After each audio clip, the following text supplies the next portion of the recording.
few more insights to share about the deeper reaches of the art of contemplation as I've laid it out. And I've laid it out in this little book, as many of you will know. So the first level is, the technique is called pausing. The second technique is called pivoting. The third is called merging. With the first one, it relates to the mind. Pausing gives space for the mind. The second one, pivoting, gives space for the emotions, so that the emotions can have a breakthrough. So you have insight from the mind, breakthrough for the emotions. And finally, when it comes to the physical body, we have merging, which leads to epiphany. Epiphany is the word. So epiphany is of the body. And an epiphany, what is an epiphany? Epiphany is a cellular explosion. It's a cellular transmutation. One of the other ways of understanding, of coming to grips with our shadow patterns, with our challenges in life, is through these three words: allow, accept, embrace.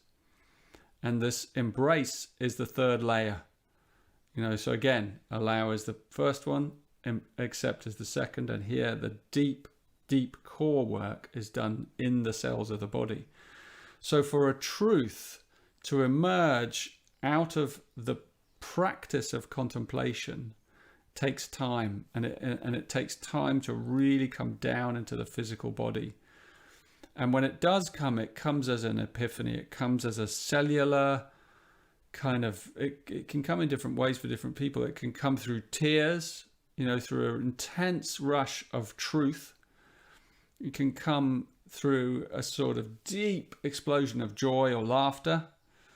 It's something that ripples through your body. It can come even through an illness, but the illness has a different quality to it. It's a breakthrough illness that leaves you in this higher state because your body is shedding something. It's shedding a difficult memory pattern. It's actually being burnt from your DNA by the awareness that comes from contemplation. So merging is a beautiful experience. It's very mystical in that sense. And it's where contemplation gives way to its higher state, which is a state called absorption.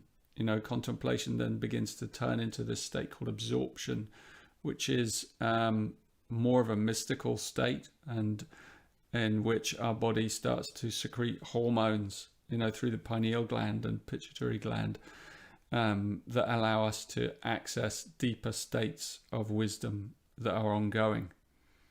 So at the higher reaches of contemplation, we enter into these higher states but they're not taking us out of the body. They're actually taking place deep in our body, in our life, and they can come rhythmically, so that's where contemplation can take us. It is an infinite unfolding and an infinite merging.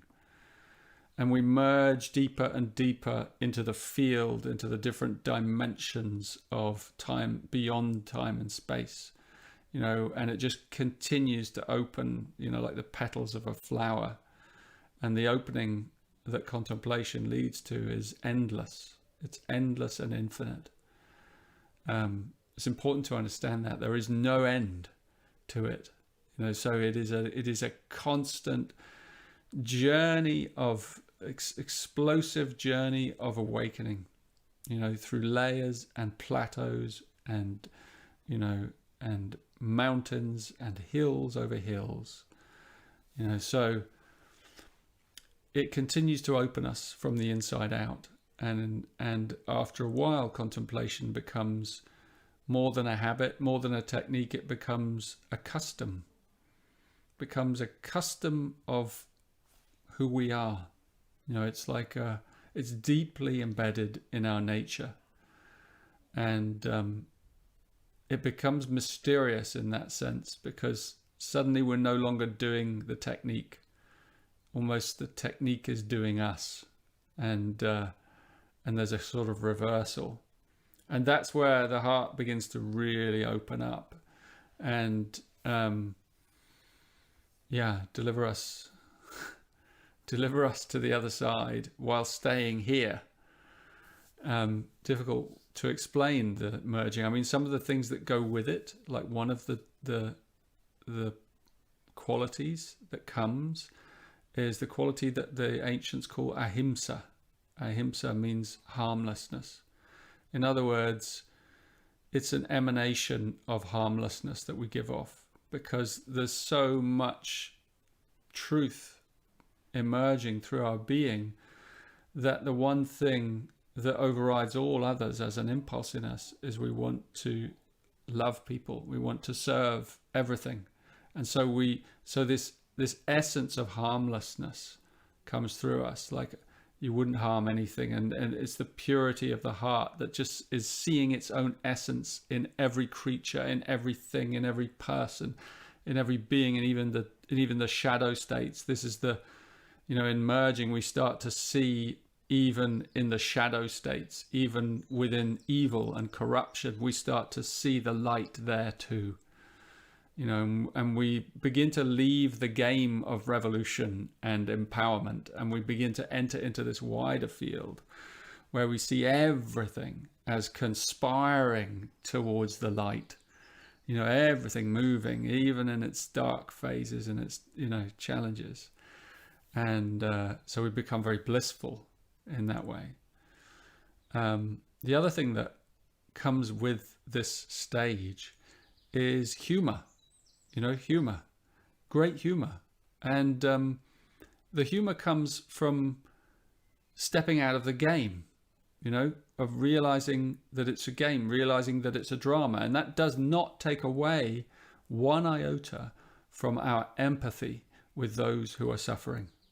In fact, it surrounds that, it contains that. And the humor doesn't have to be expressed. It's a background awareness that allows us to take life lightly, even when it's intense. It allows us to surrender and let go to ever deeper levels and layers. And that humor is wonderful as well, because it's sort of the crystallization of divinity, humor, in a way.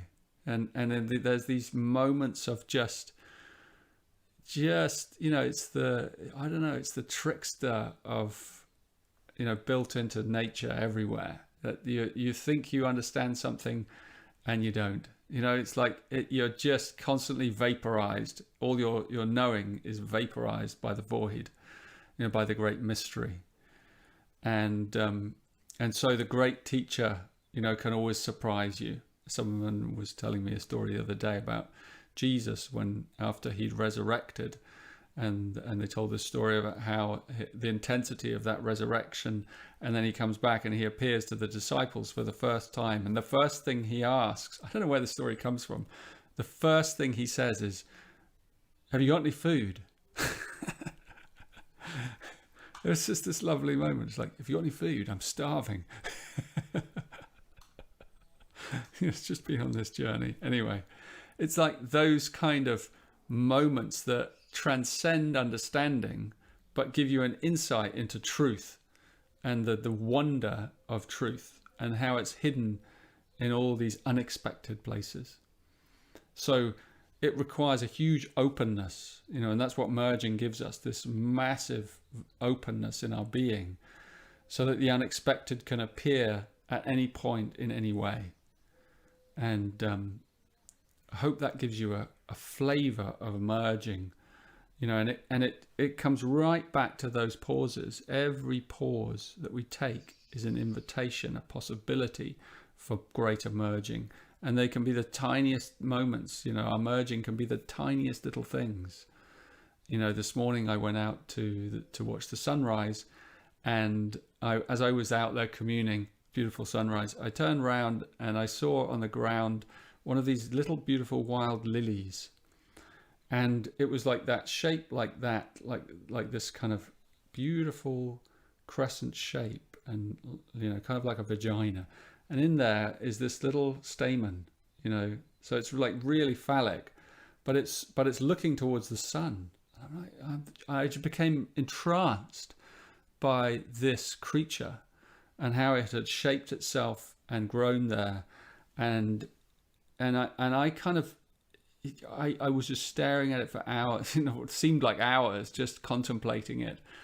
As it lapped up the sunrise, as I was lapping up the sunrise, and I realized it was me and I was it. I was this representation, and there was I in another form.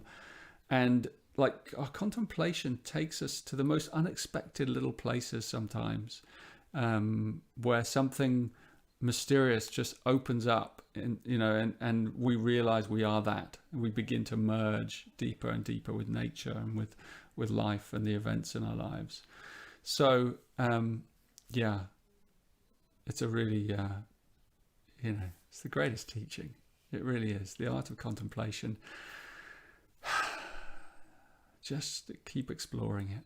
Just keep exploring it. It can become the central, most important thing in your life, and I hope it does.